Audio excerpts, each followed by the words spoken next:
Hey everyone, Teen Author Noah Barfield here, and welcome to Writer's Corner. Alright, yes, I am very well aware that there was no YouTube video last week, and before you lynch me, let me explain. Last week, my family and I stayed in California for a week only to do San Francisco things. We did things like Alcatraz and Japantown, had a great time, did all things that we enjoyed, and it was a wonderful experience. But I wasn't going to make time to do a video because we were busy and doing stuff and having fun. Also, during that time, I got sick and felt like crap, so I did not make a video. Then we moved, and it took a couple of days to get here to Utah, where I am now, and then I had to fix the lighting situation in my room and mess with the settings on my camera because the lighting situation wasn't the best. And before this awesome Legendland poster was here, there was a blank wall. And then before that, there was a frilly flower painting that I did not think would look good as a background. So there's been a lot of stuff going on recently.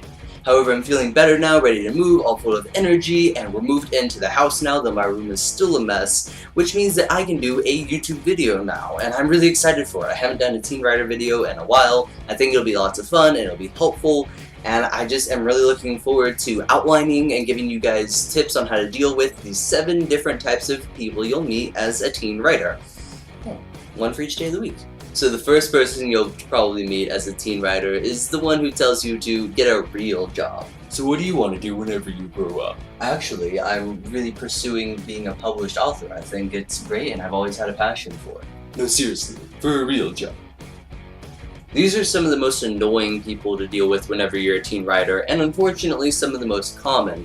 Constantly, they seem to doubt what you're actually doing and whether you can make it, and it can even stoop so low as to belittle you. This is oftentimes because they don't perceive being an author as a stable job with a steady source of income, meaning that they don't think you'll be financially secure. And a great way to make sure that you deal with these concerns and with these people in general is to do your research, answer all of their questions, know what you're talking about, know the business side of it as well as the creative side. Be professional, and this will help you deal with the naysayers and people who doubt you.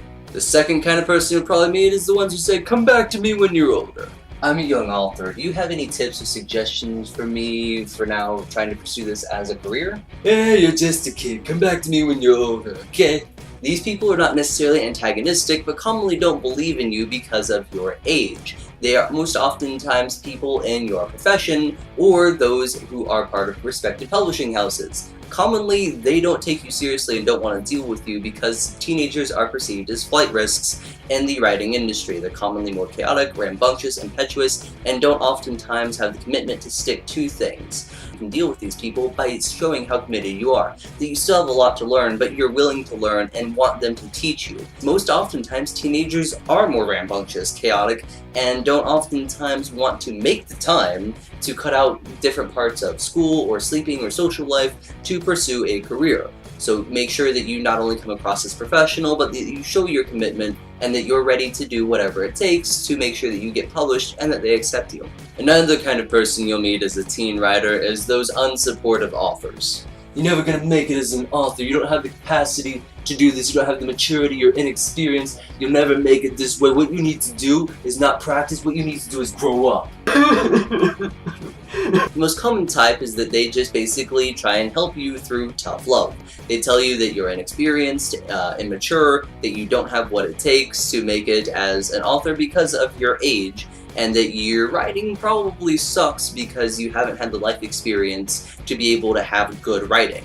What you can do to help with these types of people is first, keep a level head. Keep calm. This will help a lot in the conversations you have with professional authors. Also, remember, age does not equal experience. Someone who is 15 is not necessarily a bad writer, and someone who is 50 is not necessarily a good writer. You can get ahead in the game by simply applying yourself with passion to your craft. Also, you have a head start on these people. If you're lucky as a teen writer, one of the people that you'll meet are supportive adults, authors, or other teenagers. I don't have the time now to help you, unfortunately, but if you'll give me your number, I can text you, we can set up a time to call, I'll email you. I'll make sure that I can give you some advice, and maybe if you give me a chapter of your book, I can recommend it to a literary agent I know. Oh my god, thank you so much. These people commonly either started their careers as teenagers, started pursuing writing in their teens or even earlier, remember what it's like to be ostracized, maybe they have kids who like to write, maybe they just understand your situation and remember what it was like to be your age. So great tips on dealing with these people is to make sure that you, again, like with unsupportive authors, keep a level head. They're going to be honest with you, but they're going to do their best to try and be encouraging and supportive and not beat you down with tough love. Make sure that you take notes, that you're kind, that you get their contact information. Another kind of person you'll meet is a little less great. They're the pretenders. Hey, I've written a part of my story, can you take a look at it and just tell me what you think? Well, I mean, if you can't get a real job, then I guess I'll look over your story. I'm not really sure how far this is gonna go, and I'm just trying to be honest with you here. What do you mean, not a real job?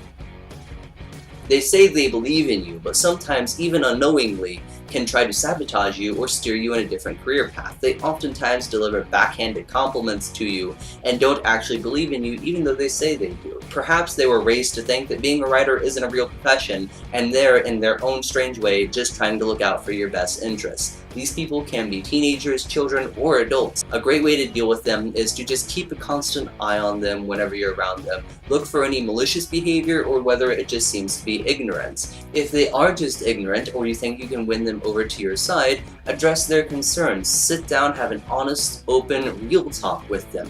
Have a genuine conversation addressing things. Another annoying kind of person you'll have to deal with as a teen writer are the fakers. Oh, you finished your manuscript? That's great. I know a publishing company. I can recommend you to them. I can help you out if you need anything. No, that's okay, really. I don't need any help. I have a lot of things going on. My parents want me to get a real job or something, and I really don't think that I can really try to get my manuscript published right now, you know? Not to be confused with pretenders, these are people who say they want to be authors but won't actually commit. Oftentimes they won't put in the time, effort, or energy required to pursue this professionally.